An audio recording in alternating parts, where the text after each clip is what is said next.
Haribol, bienvenue à toutes et à tous, à Radha Kriparan. Donc aujourd'hui, on va lire un verset de la Bhagavad Gita. C'est dans le 10e chapitre, qui s'appelle Vibhuti Yoga.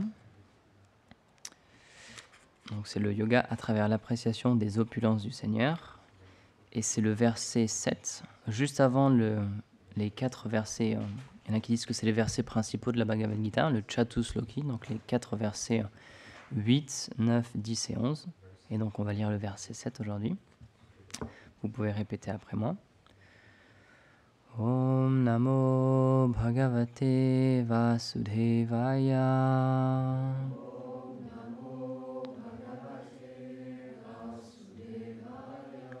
Om Namo Bhagavate Vasudevaya.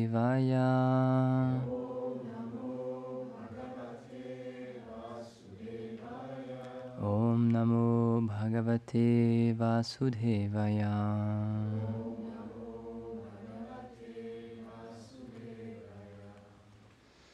Etam vibhutim yogamscha mama yoveti tadvatam sovikalpena yogena yujatena trasamshayam. Traduction. Celui qui connaît véritablement ma toute-puissance et la nature de mon service de dévotion est doté d'une connaissance ferme de ma personne. Cela ne fait aucun doute. Commentaire. Seul par la miséricorde du Seigneur, un dévot peut se voir doté d'une foi ferme dans ses enseignements et obtenir une réalisation transcendantale sur la nature absolue de sa personne et du lien qui l'unit éternellement à lui. Sans cette grâce, personne ne peut être convaincu de ses gloires et de la puissance du service de dévotion. Om Gyanatimirandasya Gyanam Jala Shalakaya Chakshurunmilitam Yena Tasmai Shri Gurave Namaha Shri Chaitanya Manobhishtam Stapitam Jena Bhutale Swayam Rupa Kadamayam Dadati Svapadam Tikam Jaya Shri Krishna Chaitanya Prabhu Nityananda Shri Advaita Gadadhar Shivasari Gaura Bhakta Vrinda Hare Krishna, Krishna Krishna, Hare Hare, Hare Rama, Rama Rama, Hare Hare.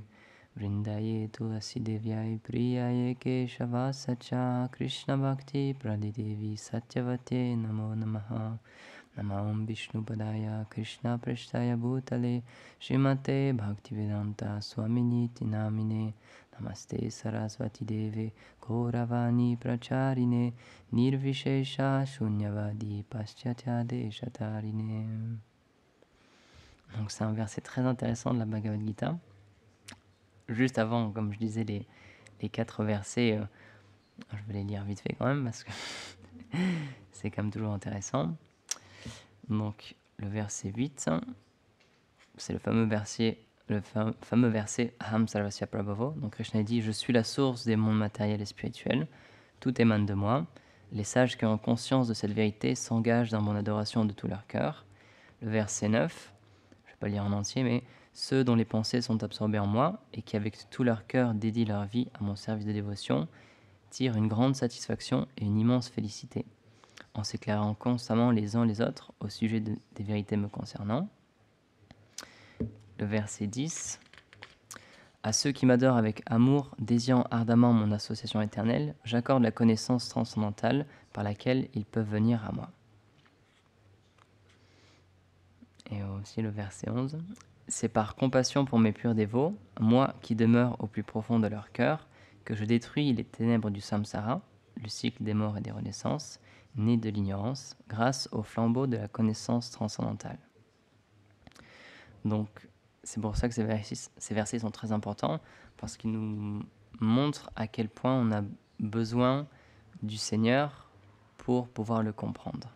Et c'est ça vraiment ce qui définit la science spirituelle, c'est qu'à l'inverse de la science matérielle, que tout le monde peut acquérir avec un petit peu de temps et un peu d'effort et en étudiant. Donc on a tous des dispositions plus ou moins élevées, on va dire. Il y a des personnes qui, on appelle ça des génies, ils retiennent tout du premier coup, ils peuvent apprendre beaucoup de choses en très peu de temps.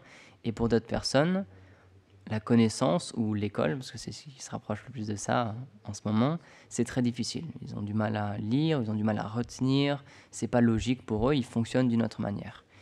Et ça, c'est dans le monde matériel du coup, mais tout le monde avec un peu d'effort ou beaucoup d'effort, tout le monde peut arriver à peu près au même niveau. Sauf que dans la science spirituelle, ça marche pas du tout comme ça. Et c'est pour ça qu'on le répète souvent, c'est pas parce que quelqu'un, par exemple, il connaît beaucoup de versets et il sait très bien parler le sanskrit et il peut donner des classes très complexes sur la science spirituelle, qu'il est forcément avancé spirituellement en fait. Et parfois c'est l'inverse. Et parfois des personnes qui... On a ça dans notre filiation spirituelle, des personnes qui étaient illettrées, qui ne connaissaient pas beaucoup les Écritures, qui ne pouvaient pas lire, qui pourtant étaient considérées comme étant ayant atteint déjà le but spirituel. Donc c'est pour ça que dans la Bhagavad Gita, il y a cet exemple qui est donné, c'est Arjuna qui demande à Krishna de l'instruire. Au tout début, Arjuna, comme on le répète souvent, il se sent perdu dans la situation dans laquelle il est. Il est sur un champ de bataille, il est en face de membres de sa famille et de personnes qui l'apprécient beaucoup, et son devoir lui dicte qu'il doit combattre ces personnes-là. Et donc il essaie de réfléchir matériellement, avec sa conscience et avec ses sentiments matériels, et il est défait, il ne sait plus quoi faire. Et c'est à ce moment-là que, en voyant qu'il ne sait vraiment plus quoi faire, il prend l'attitude d'un disciple et il demande à Krishna, s'il te plaît maintenant, enseigne-moi. Je suis là pour écouter ce que tu as à me dire. Et avant ça, quand il avait sa disposition de je veux comprendre et je veux trouver une solution par moi-même, il était bloqué. Il n'arrivait pas à faire quoi que ce soit. Et c'est seulement à partir du moment où il a dit d'accord, je m'en remets à toi et avec humilité, je demande à ce que tu m'instruises, que là, la connaissance spirituelle, elle a pu lui être donnée. C'est pour ça que, encore une fois, à l'inverse de ce monde-là, on ne peut pas forcer cette connaissance à venir en nous. On a besoin d'humilité et on a besoin de demander à quelqu'un qui l'a déjà, qu'il veuille bien nous accorder une miséricorde pour qu'on puisse l'obtenir. Et on ne peut pas feindre, on ne peut pas tricher. Peut-être qu'on peut tricher les humains, peut-être que, encore une fois, il y a des personnes qui parlent très très bien. En Inde, malheureusement, c'est beaucoup comme ça parce que c'est pas vraiment comme en Occident, les gens ont beaucoup plus la foi, c'est beaucoup plus dans leur culture et dans leur nature d'être attirés par les hommes saints et par la foi en général, par Dieu. Et beaucoup de personnes mal intentionnées, parce qu'on est dans l'âge de Kali, c'est très compliqué, beaucoup de personnes utilisent cette chose-là pour se faire adorer, se faire respecter, obtenir de l'argent ou des personnes qui les suivent, etc. Et oui, ces personnes-là, elles parlent très bien, c'est vrai, elles connaissent beaucoup les Écritures pour certaines d'entre elles, mais elles ne sont pas forcément avancées spirituellement. Donc il leur manque des qualités spirituelles. Et c'est pour ça qu'on peut tricher les humains, encore une fois, mais on ne peut pas tricher le Seigneur. Krishna, il l'explique, il est situé dans le cœur de chaque entité vivante, en tant que Paramatma, l'âme suprême. Donc il voit tout ce qu'on fait, il sait tout ce qu'on fait. Donc on peut bien mentir aux personnes autour de nous, mais on ne peut pas mentir au Seigneur, parce qu'il nous connaît même mieux que nous-mêmes. Donc c'est pour ça qu'on doit vraiment prier le Seigneur, parce qu'il est là, il nous entend, il est dans notre cœur, il nous accompagne tout le temps. On doit le prier sincèrement pour qu'il puisse nous amener envers des personnes avec des bonnes intentions, envers des spiritualistes qualifiés, et pas des gens qui utilisent la spiritualité pour un profit personnel, pour un gain personnel. Et c'est pour ça que ce soit en Occident en général ou en France spécialement, il y a encore beaucoup de personnes qui ont du mal avec la spiritualité parce qu'il y a eu tellement de mauvaises choses qui ont été commises au nom de la spiritualité, au nom de Dieu, au nom de la religion, que maintenant, c'est un sujet quand même assez sensible. Donc, c'est pour ça qu'on a un service qui est très difficile, nous, parce qu'on est en France, et donc on donne des conférences en français, on écrit des livres en français, on les distribue aux Français, et c'est pas si facile que ça. Dans d'autres pays, il y a une autre disposition. Par exemple, en Angleterre, c'est beaucoup plus facile parce que c'est la culture est différente. Les gens ont une autre approche de la différence ou de Dieu, de la spiritualité, c'est beaucoup plus ouvert. Mais en France, spécialement, c'est très très difficile. Et en Inde, à l'inverse, comme je disais, les gens ont plus cette nature-là d'être ouverts à tout ce qui est en rapport avec Dieu. C'est pour ça que quand même si on le répète souvent, on dit que la naissance, ça ne veut rien dire, parce que, encore une fois, n'importe qui peut être qualifié pour redécouvrir sa relation avec Dieu, parce que Dieu, il ne fait pas de discrimination, mais quand même, ça expliquait que les personnes qui naissent en Inde, ils ont quand même, c'est un signe qu'ils ont des activités pieuses dans leur vie passée, parce qu'ils naissent dans un environnement qui est plutôt favorable. Parce que dès leur enfance, qu'est-ce qu'ils entendent? Le Mahabharata, ils entendent parler de Krishna, ils entendent parler de Ramachandra, donc c'est des choses, les noms du Seigneur, ça vient déjà dès leur enfance, donc c'est pour ça que c'est très particulier. Et de la même manière, les personnes, par exemple, qui naissent sur des lieux saints, comme nous, dans notre tradition, on aime beaucoup Vrindavan, par exemple, on considère que les Brajbasis, les personnes qui naissent sur la terre de Braj, en ce moment, c'est quand même pas des êtres ordinaires. Mais en même temps, encore une fois, on revient sur le point, ça ne veut pas dire que ce sont des personnes 100% qualifiées.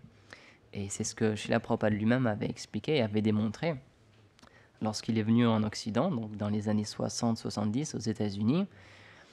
Il priait le Seigneur parce dans un poème qu'il a écrit, il lui disait « Tu m'as fait venir ici, mais les gens, ils n'ont pas du tout envie d'entendre parler de Dieu ou de la spiritualité, ça ne les intéresse pas du tout.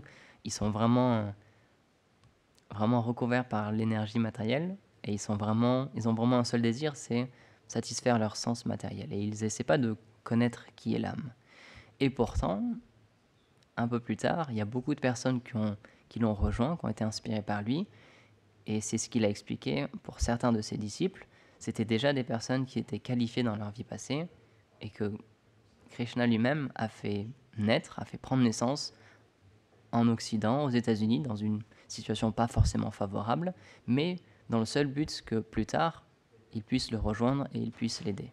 C'est pour ça que chez la Prabhupada, il considérait que ses disciples, c'était des personnes qui étaient envoyées par son propre maître spirituel pour l'aider dans sa mission. Ce n'étaient pas des êtres ordinaires. Donc, par exemple, il prenait l'exemple de Yamuna Devi Dasi, qui est une dévote qu'on apprécie beaucoup aussi. Et il disait que c'était une personne qui était déjà dans un stade de la dévotion extrêmement avancé. Mais pourtant, dans cette vie-là, c'était une Américaine. Elle avait pris une naissance dans une famille américaine, elle avait fait ce que les jeunes Américains font, mais pourtant, dès que Srila Prabhupada est arrivé, elle s'est reconnectée au service de dévotion et elle a voulu suivre dans ses missions. Et c'est pour ça que le verset qu'on a lu, il est très important aussi, parce qu'il faut bien comprendre que c'est seulement le Seigneur qui fait qu'on puisse accepter ses gloires, en fait, et qu'on puisse être intéressé et attiré à entendre ses gloires et à le servir. C'est pour ça qu'on ne pourra jamais forcer personne à venir ici, ou à devenir un dévot, ou avoir envie de retrouver sa relation avec Dieu, parce que c'est extrêmement personnel. Chacun d'entre nous, on a une relation avec Dieu. Éternellement, elle est unique, elle est personnelle. Et en ce moment, notre disposition envers lui, si on a plus ou moins envie de le connaître ou de réapprendre à le servir, tout ça, c'est vraiment extrêmement personnel. Et c'est pour ça que dans une même pièce, ou même dans une même voie spirituelle, il y a beaucoup de personnes et tous, ils ont un avancement différent. Ils ont ce qu'on appelle une qualification différente, ils ont un goût différent pour servir le Seigneur. Et c'est pour ça que Krishna, il l'explique bien, c'est seulement par sa miséricorde. Donc c'est pour ça que nous, ce qu'on doit faire en tant que pratiquants, c'est qu'on doit le prier tous les jours pour qu'il puisse nous aider à avoir encore plus, à réveiller ce désir de le servir. Parce que ce qu'expliquent les Védas, en réalité, c'est que c'est la nature intrinsèque de l'âme. Chaque entité vivante qui est dans ce monde, chaque être vivant et chaque être humain, du coup aussi, il a une relation avec Dieu et sa nature, sa fonction éternelle, c'est ce qu'on appelle le Svadharma, c'est la fonction de l'âme, c'est de servir le Seigneur, c'est d'avoir une relation avec lui. Et ce monde, il a été créé justement pour l'inverse, pour toutes les personnes qui n'avaient pas envie de découvrir cette relation éternelle avec lui, pour toutes les personnes qui n'avaient pas ce désir de le servir. Et c'est pour ça que ça peut paraître très cruel, c'est quelque chose que je répète souvent, mais c'est vraiment un principe important à comprendre. Dieu, il nous aime, et c'est parce qu'il nous aime qu'il a créé ce monde. Parce que souvent, c'est la question qui revient quand on questionne les spiritualistes, mais c'est pas possible que Dieu existe. Regardez le monde qui nous entoure, il est tellement dur, il est tellement cruel, il est tellement injuste, il y a tellement de souffrance. Comment on peut dire que Dieu existe? C'est impossible. Et la réponse des Védas, c'est que ce monde existe parce qu'on a voulu qu'il existe. Ce monde, il a été fait pour nous, parce que justement on avait ce désir d'indépendance, et on a dit au Seigneur, non, moi ce qui m'intéresse, c'est mener ma propre barque et faire ma propre vie. Et donc Dieu, il a dit, puisque c'est comme un père, il a dit, d'accord, je vais faire un monde où je ne suis pas là. Je fais un monde exprès pour que tu puisses m'oublier. Et toutes les choses qu'il y a autour de toi, et même toi, tu vas penser que tu es ce corps matériel. Et tu vas oublier que tu es l'âme. Parce que l'âme, elle a une forme, et cette forme-là, elle est faite seulement pour relationner avec le Seigneur. Donc, c'est pour ça que c'est expliqué. Si on avait conscience qu'on est une âme spirituelle, on ne pourrait pas être attiré par ce monde. C'est impossible, parce que ce monde, il est matériel, et l'âme, elle est spirituelle. Donc l'âme, elle a des sens spirituels, et dans ce monde, on a besoin de sens matériels pour exploiter ce monde. Donc c'est un signe, c'est un symptôme. Si on est attiré plus par ce monde que par le Seigneur, c'est parce qu'en ce moment, on utilise plus nos sens matériels que nos sens spirituels. Et c'est pour ça que un des buts de notre pratique spirituelle, par exemple, pourquoi on chante tous les jours, ça fait partie de notre pratique, le chant des saints noms, les noms du Seigneur, c'est pour petit à petit éveiller nos sens spirituels. Parce que lorsque nos sens spirituels s'éveillent, l'objet de ces sens-là, c'est le Seigneur. Et à l'inverse, nos sens grossiers, qui sont liés avec notre corps, notre nez matériel, notre ouïe, notre odorat, tout ça, c'est lié aux objets matériels. Donc, dépendamment de ce qui est le plus éveillé en nous, on sera attiré par ces objets-là. Et donc, si en ce moment, on est identifié à ce corps-là, c'est parce qu'on n'a pas encore assez éveillé notre identité spirituelle. Donc c'est une question de temps, on va tous y arriver parce que c'est notre nature éternelle.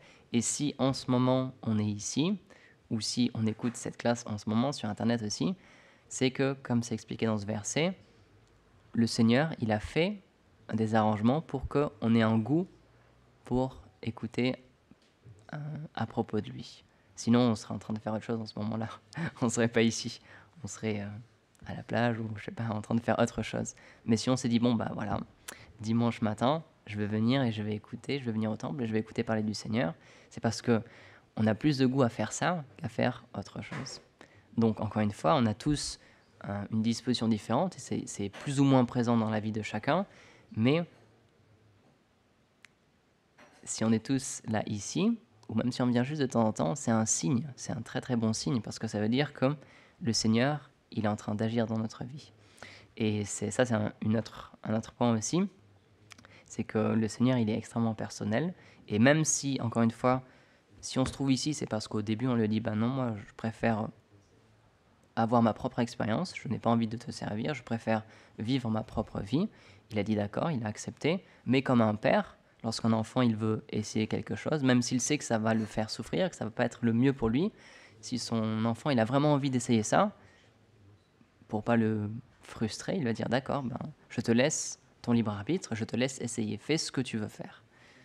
Mais il reste toujours derrière et il attend patiemment qu'il revienne. C'est ça la nature d'un père en fait, c'est que il laisse libre parce que ce qu'on chérit le plus, je pense, en tant qu'être vivant, c'est cette liberté. Personne n'a envie d'être un esclave, personne n'a envie d'être forcé à aimer, sinon c'est pas de l'amour. Donc le Seigneur, il nous a donné ce libre arbitre. C'est pour ça que c'est expliqué. Ça aussi, c'est une autre des définitions de l'âme. Une de ses autres qualités premières, c'est le libre arbitre. On est absolument libre de faire tout ce qu'on veut. Parce qu'encore une fois, sinon, on serait juste des pantins, donc ce ne serait pas vraiment intéressant. Mais encore une fois, le Seigneur nous laisse libres, mais il reste derrière et il attend juste qu'on retourne vers lui. Et donc dès qu'on fait un signe, dès qu'on fait une prière, dès qu'on fait un premier pas vers lui, puisque c'est ce qu'il attendait depuis toujours, tout de suite il va réciproquer. Et les Vaishnavas ils disent, lorsqu'on fait un pas vers Dieu, il en fait 10, 100, voire même 1000 vers nous. Et donc c'est pour ça que ça peut aller très très très vite. Et surtout aussi, comme l'exemple avec Yamuna Devidasi, la disciple de Srila Prabhupada, on ne sait pas qui on était dans nos vies passées et on ne sait pas ce qu'on a fait en fait. En ce moment, on se connaît, voilà, moi, je suis un homme, je suis né en France en janvier 97 par exemple, etc. Donc on connaît notre parcours dans cette vie-là, j'ai essayé telle ou telle spiritualité, j'ai fait telle ou telle chose, etc. Mais on ne sait pas ce qu'on a fait dans nos vies passées. Et c'est fort possible, surtout si on est ici en ce moment, c'est fort possible qu'on était déjà des dévots et qu'on était déjà en train de pratiquer le service de dévotion. Et parce qu'on n'a pas atteint le but, parce qu'on n'a pas atteint la perfection dans ce service-là, le Seigneur a fait un arrangement pour qu'on puisse renaître dans une situation qui fasse qu'un jour, plus ou moins tard, ça dépend de chacun encore une fois, on se reconnecte encore une fois avec le service de dévotion. Et ça aussi, c'est un principe qui est très important, qui est expliqué. On ne perdra jamais l'avancement spirituel qu'on a fait. Parce qu'il est, encore une fois, spirituel. Il n'est pas lié à ce monde matériel. Et à l'inverse, tout l'avancement matériel qu'on fait dans une vie, tout l'argent qu'on peut accumuler, la gloire, les amis, la renommée, etc., au moment de la mort, on perd tout. Et lorsqu'on reprend naissance, on n'a absolument rien. Et à l'inverse, encore une fois, de ces activités spirituelles, lorsqu'on reprend naissance dans notre vie, il nous sera donné une opportunité pour recommencer exactement là où on s'en était arrêté. C'est pour ça qu'on ne revient jamais en arrière et on progresse toujours davantage. Donc c'est pour ça qu'on le répète souvent, c'est vraiment juste une question de temps, parce que de toute manière, on est tous en train de progresser, à des vitesses différentes, encore une fois, parce que ça dépend de chacun, ça dépend de notre volonté et des efforts qu'on y met, mais c'est sûr, on est tous en train de progresser petit à petit. Et c'est pour ça que, c'est expliqué dans la Gita aussi, ça prend beaucoup de vie. Krishna il le dit, Bahunam Jamante, ça peut prendre vraiment beaucoup de vie. Mais qu'est-ce que c'est au niveau de l'âme et au niveau de l'éternité, toutes ces vies-là? De la même manière que nous, en ce moment, on se rappelle de notre passé. Et encore, il y a des personnes qui se rappellent très très bien, comme Arjuna Saka, qui n'est pas là aujourd'hui, mais il est vraiment très précis dans les dates, il se souvient. Si on lui dit, qu'est-ce que tu faisais le jeudi 12 mars 2021, je suis presque sûr qu'il va pouvoir se rappeler de ce qu'il faisait. Et à d'autres personnes, pour eux, tout s'efface en fait. Très vite, au bout de 1 ou 2 ans, le passé, ça devient comme flou et c'est plus vraiment tangible, et ils se rappellent déjà plus vraiment ce qu'ils ont fait dans le passé. Et ça, c'est juste pour une vie. Mais donc, on a eu toutes ces vies passées, et on ne sait pas tout ce qu'on a fait dans ces vies-là. Donc c'est pour ça, au niveau de l'éternité, au niveau de l'âme, et au niveau du monde spirituel surtout, c'est expliqué, les sages nous disent, ce qu'on est en train de vivre là, c'est juste comme un rêve. Parce que dès qu'on se réveille, notre rêve, il n'a plus aucune substance. C'est comme si il n'avait plus existé. Sodam y partageait cet exemple-là. Parfois, quand on se réveille, si le rêve était vraiment très fort, il peut nous accompagner un petit peu lorsqu'on va se lever ou prendre notre douche ou le matin un petit peu, mais à midi ou dans l'après-midi, on l'aurait complètement oublié, il n'aura plus aucun effet sur nous. Et c'est ce qui est expliqué. Dans les Védas, c'est expliqué de cette manière-là. Lorsqu'on s'éveille de ce rêve matériel, avec ce corps-là et cette identification-là, c'est comme si on n'avait jamais vécu ici en fait. On n'en a aucun souvenir. Les Vaishnavas, c'est ce qu'ils expliquent. Lorsqu'on rencontre le Seigneur et lorsqu'on atteint la perfection de notre voie spirituelle, c'est comme si on n'avait rien vécu dans ce monde en fait. C'est comme un rêve. Il y a tout qui va partir en fait. Donc c'est pour ça que on dit souvent qu'il faut avoir du recul. C'est ce que Gurudev nous demande souvent dans notre journée. Par exemple, juste à la fin de notre journée, se rappeler de ce qu'on a fait dans la journée et essayer de se dire ça j'ai pas très bien agi, ça il faudrait que je le fasse mieux, ou la prochaine fois je le ferai plus de cette manière-là. Et ça c'est juste sur l'espace d'une journée, mais c'est vraiment ce point-là que lorsqu'on s'éveille spirituellement, on comprend que le temps il n'est pas si important que ça en fait. On comprend ce qui est le plus important, c'est de progresser dans notre relation avec le Seigneur, apprendre à le connaître davantage, et tout ce qui est lié à ce corps-là, on y est un peu moins attaché parce qu'on sait que ça va disparaître. Que ce soit dans quelques semaines ou quelques mois ou quelques années, au moment de la mort, la seule chose qu'on emportera, ce sera notre progrès spirituel. Et si on n'aura pas atteint la perfection, c'est pas grave, parce qu'on sait encore une fois que ce progrès, il est préservé pour nous, et on aura une autre opportunité, le Seigneur il nous redonnera une autre opportunité pour aller encore plus loin en fait dans notre relation avec lui, encore plus profondément, et qu'on puisse le découvrir encore un petit peu plus. Donc c'est pour ça que les spiritualistes, ils n'ont pas peur de la mort, c'est expliqué. Il y a cette image qui est donnée par les Vaishnavas, c'est comme s'ils marchaient sur la tête de la mort en fait. Parce que lorsque la mort vient, les Vaishnavas, c'est ce qu'ils disent, ils sont soulagés parce qu'ils savent que si ils ont atteint la perfection, ils savent qu'ils vont quitter ce monde et qu'ils vont pouvoir retrouver leur Seigneur adorable, ou sinon ils vont juste continuer. Et c'est pour ça que les Védas donnent cette définition. Lorsque la mort vient, c'est aussi naturel que lorsqu'un un adolescent, il passe de l'adolescence à l'âge adulte. Il n'y a pas vraiment on voit pas vraiment la transition en fait. C'est tout en douceur parce que on a déjà fait ça des millions et des millions de fois. C'est pour ça que dans ces versets-là qu'on a lus, le samsara est mentionné. C'est le cycle des morts et des renaissances. Et on a déjà fait ça des millions et des millions et des millions et des millions de fois. Donc c'est pour ça qu'il n'y a pas de raison d'avoir peur de la mort parce qu'on y est déjà passé beaucoup de fois.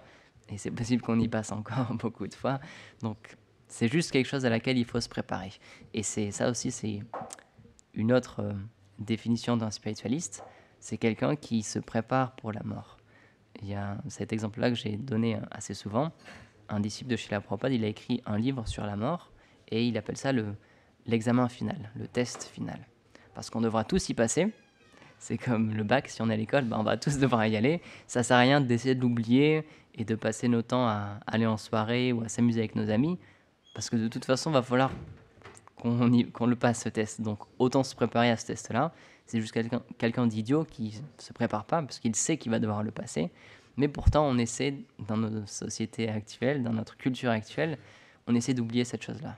On essaie de profiter au maximum de l'instant présent et on se dit la mort, on n'en parle pas trop, c'est un peu tabou comme sujet quand même.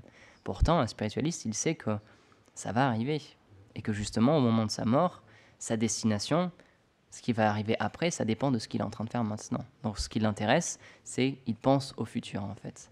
À l'inverse d'une personne qui est plus axée juste sur ce corps-là, qui essaie de l'exploiter au maximum pour en tirer du plaisir, mais qui ne pense pas aux conséquences que ça va donner rien que dans la vie future, juste dans sa vie d'après. Parce que c'est ce qui est expliqué dans la Gita, Krishna il le dit, l'état d'esprit qu'on a au moment de notre mort, ça conditionne notre vie future. Donc c'est pour ça qu'on a vraiment un grand intérêt à penser à ce moment-là aussi et à s'y préparer. Parce que ça peut venir à n'importe quel moment. C'est la définition de ce monde matériel. Tout est impermanent, évidemment, tout change, mais tout peut vaciller à n'importe quel moment. On peut mourir n'importe quand de absolument n'importe quoi. Ça peut être un accident, mais on n'a même pas besoin d'aller dans la rue, ça peut être chez nous. Notre maison peut s'effondrer, il peut y avoir quelque chose avec le climat, ou juste on peut avoir un arrêt cardiaque, une rupture d'anévrisme. Il y a tellement de choses qui peuvent nous arriver, et peut-être que personne ne sera là. On sera juste tout seul, et on n'aura rien demandé, on sera juste assis sur notre chaise, et pourtant la mort va venir nous chercher parce que c'était notre moment. Donc c'est pour ça qu'il vaut mieux commencer à s'y préparer maintenant, parce que on ne sait pas combien de temps il nous reste encore. Mais encore une fois, pour un spiritualiste qui a conscience qu'il y a autre chose que ce monde matériel qui existe, ça lui fait pas peur parce qu'il sait que c'est juste une étape à passer. Et encore une fois, il l'a déjà passé beaucoup, beaucoup de fois. Donc, son but, c'est pour ça qu'il y a beaucoup d'espoir quand on est un spiritualiste. On n'a pas peur de tout perdre au moment de la mort. Et je sais que Govinda Maharaj donne souvent cet exemple. Dans sa famille, il a connu quelqu'un comme ça qui était très très riche. Et au moment de sa mort, il a vu que c'était extrêmement difficile pour lui de mourir, de quitter son corps, parce que il essaie de se rattacher aux choses qui étaient liées à son corps, à son existence. Mais au moment de la mort, on ne peut rien emporter. Même notre corps, on le laisse. C'est pour ça qu'on dit que l'âme, elle quitte son corps. On dit que quelqu'un a quitté son corps parce que l'âme, elle s'échappe et elle va vers une autre destination. Mais le corps, il reste là. Il reste sur le lit. Et toutes les choses liées à ce corps-là, ça reste dans ce monde aussi. C'est pour ça qu'un spiritualiste, il ne se voile pas la face et il sait qu'il y a ce test qui l'attend, il sait qu'il y a la mort qui va l'attendre, mais il ne le voit pas d'une manière négative. C'est plutôt comme un ami ou quelqu'un qui va l'aider à continuer son progrès en fait. Et nous, on sait par exemple que Yamaraj, c'est le demi-dieu, c'est le Deva qui est en charge de la mort. Et c'est pas que les Vaishnavas, ils ont peur de lui. Ils savent qu'il fait juste en service, encore une fois, comme tous les demi-dieux. Il est au service du Seigneur et il prend en charge pour lui, pour le Seigneur, cet aspect-là de la vie. Parce que, comme le dit Srila Prabhupada, lorsqu'on prend naissance dans ce monde, il y a deux choses. Une chose qui est absolument sûre et l'autre qui est absolument incertaine. La chose qui est absolument sûre, c'est qu'on va devoir mourir, on va devoir quitter ce corps qu'on vient juste de prendre. Et la chose qui est incertaine, que personne ne peut prévoir, c'est à quel moment. Donc c'est pour ça que, je vais terminer sur ce point, en tant que spiritualiste, on est extrêmement lucide, et c'est pas qu'on est juste dans nos sentiments ou qu'on est déconnecté de ce monde. Souvent il y a ces qualités qui sont données aux spiritualistes, on dit « Ah ouais, mais ils sont Ils sont juste dans leurs idées, dans leurs pensées. C'est pas connecté à ce monde, c'est pas réel.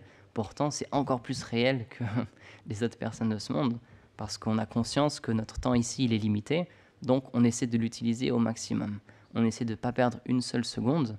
On essaie vraiment d'optimiser notre temps au mieux pour pouvoir progresser spirituellement. Donc voilà, il est l'heure, je vais m'arrêter ici. Kantra Shrimad Bhagavad Gita ki jai, Srila Prabhupada ki jai, Gaur Premanande Hari Bol.